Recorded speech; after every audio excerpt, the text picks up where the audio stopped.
Mesdames, Messieurs, bonjour. Ravi de vous retrouver pour cette nouvelle édition du JT Cultures et Marchés. Nous commencerons cette émission en évoquant le repli des cours du blé en dessous des 230 € par tonne sur Euronext.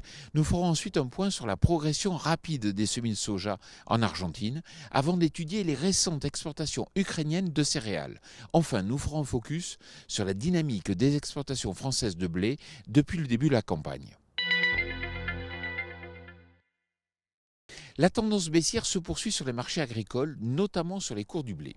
En particulier, le blé français qui manque de compétitivité sur la scène internationale et dont l'activité à l'export est ralentie depuis le début de la campagne. À cela s'ajoute le report des chargements à destination de la Chine, car le premier importateur mondial a demandé à décaler au mois de mars le chargement de 3 à 4 bateaux initialement prévus en décembre.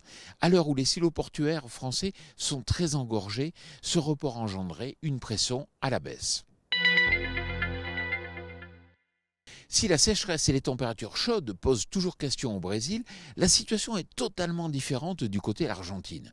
En effet, les producteurs ont pu accélérer leurs semis ces dernières semaines et 35% des surfaces sont désormais emblavées contre 12% l'an passé à cette même date et 26% en moyenne quinquennale.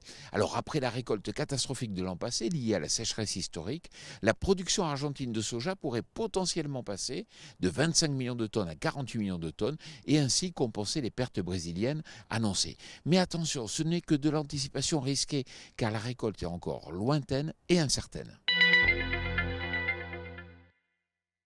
La situation en région mer Noire est très surveillée depuis le début du conflit, il y a déjà près de 2 ans. Alors malgré la suspension du corridor par la Russie cet été, l'Ukraine maintient sa capacité exportatrice. Pour preuve, pas moins de 1,5 million de tonnes de grains sont sorties des ports ukrainiens en octobre et l'activité continue de s'accélérer. Alors certes, la capacité maximale logistique des ports n'est pas atteinte et la situation reste fragile, mais cette performance d'exportation en temps de guerre rassure les opérateurs.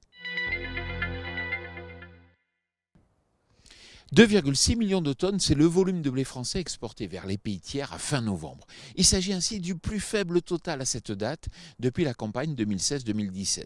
Ce volume représente seulement 26% du total estimé pour la campagne en cours. Cette situation contraste fortement avec l'an passé car 65% de l'objectif export était réalisé à fin novembre. Le manque de compétitivité du blé français et surtout les bonnes disponibilités du blé du côté de la Russie continuent donc de mettre la pression sur les cours. Voilà, le JT Culture et Marché, c'est terminé. Je vous souhaite bien sûr une excellente semaine.